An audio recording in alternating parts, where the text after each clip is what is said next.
Film diawali oleh sepasang pria dan wanita yang mengendap-endap masuk ke sebuah toilet wanita. Si cewek yang bernama Hayong kemudian duduk di toilet lalu melepaskan pakaiannya. Si cowok yang bernama Wo Seong awalnya hanya menatap sambil menelan ludah. Hayong pun segera menarik Wo Seong mendekat ke badannya. Dan tanpa menunggu peluit kick off, Wo Seong pun siap bertanding. Weh, stop dhisik ya. Scene berpindah ke sebuah pesta pernikahan. Wo Seong dan Hajo yang ternyata adalah kakak dari Hayong. Suasana haru sempat menyelimuti pesta saat Hayong mengucapkan selamat kepada Hajo sambil mendoakan kebahagiaan bagi kedua pengantin baru ini. Lalu Hayong juga memeluk Wo Seong sambil bercanda dia bilang akan membunuh Wo Seong apabila membuat kakaknya bersedih. Hubungan antara ipar ini tampak sangat akrab. Kemudian kita dibawa untuk mengenal lebih dalam sosok Hayong yang ternyata adalah seorang psikolog. Bironya tampak tak pernah sepi. Namun anehnya kebanyakan kliennya adalah pria. Entah para pria ini memang benar-benar berniat untuk berobat atau hanya untuk melihat keseksian Hayong dan karyawannya yaitu Maria. Hayong terlihat sudah sangat mahir menangani keluhan kliennya, terutama dengan menggunakan terapi hipnotis. Menurutnya kebanyakan pria saat dihipnotis akan rileks dan cenderung memikirkan seks. Hayong memiliki cara yang unik dalam mempromosikan jasa biro psikologinya. Dia dan Maria berencana melakukan pemotretan yang seksi dengan merekrut seorang fotografer. Meskipun terlihat melambai, si fotografer ini nampak curi-curi kesempatan untuk mencolek tubuh seksi Hayong. Namun Hayong dengan sigap menghentikan tangan jahil fotografer itu. Dia dan Maria pun tampak luwes saat melakukan photoshoot. Hayong ternyata tinggal serumah bersama Hajo dan Wo Seong. Pada kakak iparnya itu, Hayong tampak bertingkah seperti anak kecil. Hayong menganggap Wo Seong sebagai kakak kandungnya sendiri, sehingga dengan bebas dia bermanja-manja. Namun berbeda dengan Wo Seong ternyata berpikiran lain pada Hayong. Sempat matanya menatap nakal pada tubuh adik iparnya itu. Pancet ae, ya wis ngene iki wong lanang. Meskipun seorang psikolog, ternyata Hayong juga membutuhkan tempat untuk curhat. Saat minum-minum bersama Hajo dan Wo Seong, dia sempat mengeluh kenapa sampai sekarang dia belum ditemukan dengan pria yang tepat untuk dijadikan pasangan. Hajo lalu menenangkan Hayong dan memintanya untuk tidak terlalu memikirkan hal itu, karena jodoh pasti bertemu. Waduh, wes kayak lagunya Afgan ayo, jodoh pasti bertemu. Ya wes, tak berselang lama Hayong pun tertidur di pangkuan Hajo. Tanpa ragu Hajo menyuruh Wo Seong untuk menggendong adiknya yang sudah teler. Hajo terlihat sangat percaya pada suaminya itu, sehingga dengan santai memperbolehkan suaminya menggendong adiknya ke kamar.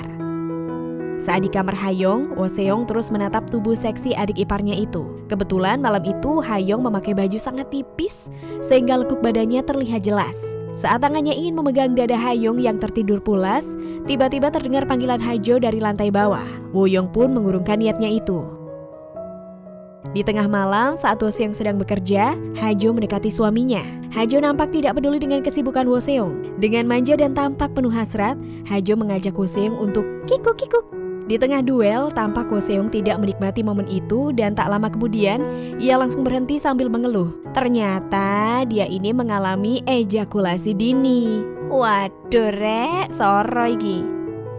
Suatu hari Hajo datang ke biro psikologi Hayong. Dengan ragu dan malu-malu, Hajo bilang apa gangguan ejakulasi dini dapat ditangani oleh Hayong. Hayong pun langsung mengkonfirmasi gangguan itu pada Wo Seong. Meskipun sempat sewot karena kelemahannya dibeberkan oleh istrinya, akhirnya Wo Seong setuju untuk dibantu oleh Hayong. Saat sedang dihipnotis inilah terungkap bahwa Wo Seong tertarik pada seorang gadis yang katanya sulit untuk dilupakan. Hayong sontak kaget ketika Wo Seong menyebutkan namanya sebagai gadis yang selama ini diidamkan oleh Wo Seong. Di tempat kerjanya, Hayong tampak sangat kepikiran tentang terapi yang sedang dilakukannya pada Wo Seong. Akhirnya Hayong mengajak Wo Seong untuk bertemu di suatu tempat. Secara terang-terangan, Hayong bilang kalau dia sudah mengetahui permasalahan dalam diri Wo Seong, dan dia menyarankan Wo Seong untuk tetap setia pada Hajo. Malam harinya ketika baku hantam dengan sang istri, Wo Seong ini nampak bisa mengatasi gangguan ejakulasi dininya itu. Dia tampak perkasa malam itu. Namun tanpa diketahui oleh Hajo, ternyata saat berhubungan, Wo Seong membayangkan Hayong yang sedang dia cangkul. Hajo terlihat puas dengan hasil terapi yang dilakukan oleh Hayong. Tanpa sepengetahuan Hajo, ternyata Wo Seong melakukan terapi secara diam-diam di biro psikologi Hayong. Wo Seong berbohong pada Hajo kalau dia akan lembur malam itu. Di lain kesempatan ternyata gangguan ejakulasi dini Woseong kembali datang. Hajo yang galau pun mendatangi tempat kerja Hayong dan menanyakan tentang perkembangan terapi Woseong. Sambil menangis, Hajo meminta Hayong menyembuhkan suaminya itu. Hayong meminta Hajo untuk bersabar dan kegalauan juga menular pada Hayong. Dia pun curhat pada Maria apakah dia harus membantu kakak iparnya itu dengan tubuhnya. Maria jelas menentang pemikiran Hayong dan bilang kalau hubungan Hayong dengan kakaknya akan hancur apabila dia berbuat seperti itu. Woseong juga ikut-ikutan galau karena membaca laporan hipotesis dari Biro Hayong bahwa dia mengalami depresi yang disebabkan oleh keinginan terpendamnya yang tidak bisa dipenuhi. Hayong yang kebetulan berpapasan dengan Woseong di jalan, lalu mengajak kakak iparnya itu untuk pulang bareng dengan mobilnya. Di mobil dia menegur Woseong yang mabuk-mabukan dan meninggalkan kakaknya sendirian di rumah. Pada suatu hari saat di kantor, Woseong tiba-tiba mendadak minta cuti. Begitu pula dengan Hayong. Meskipun sudah dicegah oleh Maria, dia tetap memaksa untuk keluar kantor siang itu. Padahal kliennya masih banyak yang mengantri. Ternyata mereka berdua sudah janjian untuk bepergian ke suatu tempat. Di perjalanan, Woseong tampak ragu dengan ide Hayong untuk membantunya mengatasi gangguan yang selama ini dideritanya. Dan ternyata ini merupakan kelanjutan dari scene yang kita lihat di awal film tadi, di mana Hayong mengajak Woseong memasuki sebuah toilet wanita, dan di sanalah mereka melakukan pertandingan akbar itu.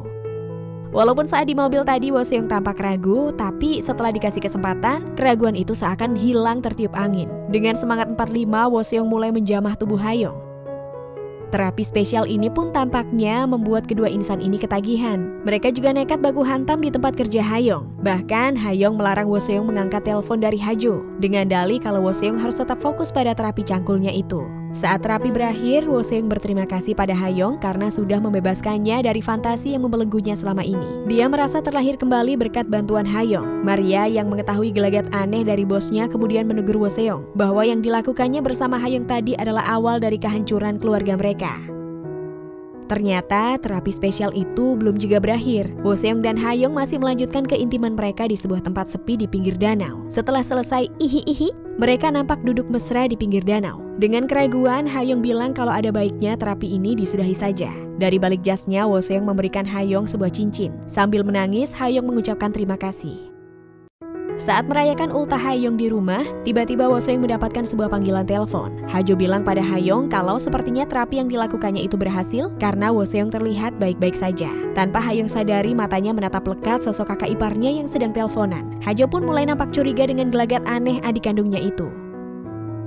Di suatu malam saat Hayong sedang mengambil minuman di lantai bawah, tak sengaja dia berpapasan dengan Woseong. Seketika Woseong berbalik badan dan menghindar, tapi Hayong langsung memeluknya dari belakang. Hayong mengaku kalau dia sudah jatuh cinta pada kakak iparnya itu. Gayung bersambut, pelukan Hayong dibalas hangat oleh Woseong yang juga mengaku sudah mencintai Hayong dari dulu. Saat Hayong mandi, tiba-tiba Woseong masuk mengikutinya dan langsung melancarkan serangannya. Merasa aman karena Hajo masih belum bangun dari tidurnya, mereka pun nekat kikuk-kikuk di dalam kamar mandi.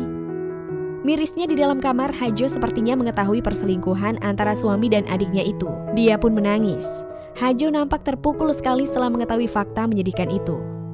Pada esok harinya, Hajo akhirnya pergi dari rumah dengan membawa koper. Hayong yang baru bangun tidur merasa heran kenapa tidak ada orang di rumah. Di meja makan dia menemukan kotak berisi fotonya dan Hajo saat masih kecil. Dan secari kertas dari Hajo yang bertuliskan bahwa dia sudah mengetahui semuanya dan mengikhlaskannya. Air mata penyesalan akhirnya mengucur di pipi Hayong. Di mobil, Hayong menelpon Hajo dan meminta maaf. Dengan penuh pengertian, Hajo berusaha memahami niat baik adiknya melakukan terapi itu adalah untuk membantunya. Namun pada akhirnya perwujudan dari niat tersebut yang menghancurkan pernikahannya. Hajo bilang kepada Hayong untuk melupakan hal yang sudah terjadi dan jangan merasa bersalah padanya. Sebelum menutup telepon, Hajo berkata, "Sampai nanti." Yang kemungkinan mereka akan berpisah dalam jangka waktu yang lama. Di sini juga terlihat Hayong membuang cincin pemberian dari Woseong. Suatu malam, Hayong mengajak Woseong untuk datang ke sebuah pesta bertopeng. Dengan terpaksa, Woseong pun menurutinya. Sebab Hayong bilang kalau pesta bertopeng ini juga merupakan terapi untuk menyembuhkan gangguan Woseong. Hayong menyuruh Woseong untuk masuk ke tempat pesta duluan. Di pesta itu, Woseong yang sendirian nampak aneh melihat orang-orang di sekelilingnya sedang have fun menikmati lagu dan minuman. Tak lama kemudian datanglah seorang wanita seksi berbaju merah serta memakai topeng yang menuntunnya ke suatu tempat. Sampailah mereka di sebuah kamar kosong dan wanita tadi langsung mendorong Woseong ke ranjang. Dengan inisiatif tinggi, Woseong pun tahu apa yang harus dia perbuat setelah itu. Setelah menuntaskan birahinya, Woseong dikagetkan dengan identitas wanita itu. Lalu kita dibawa flashback di mana Hayoung, Hajo, serta Maria bertemu. Mereka saling curhat dan memaafkan satu sama lain. Hayoung dan Maria sepertinya memiliki rencana untuk mengubah penampilan Hajo agar menjadi lebih cantik dan terawat. Dan rencana itu pula yang berhasil menjebak Woseong sehingga bercinta dengan wanita berbaju merah yang ternyata adalah Hajo. Hajo langsung menampar pipi Woseong dan bilang ini adalah sesi terakhir dari terapi yang direncanakan oleh Hayoung. Dengan penuh keyakinan, Hajo berkata bahwa Woseong akan segera sembuh karena memang ia sanggup melawan gangguannya itu. Woseong pun menangis sesenggukan menyesal karena telah menyakiti Hajo. Pada suatu hari yang cerah, Hayoung, Hajo, Woseong, Maria, dan fotografer sedang bersantai menikmati pemandangan di pinggir danau.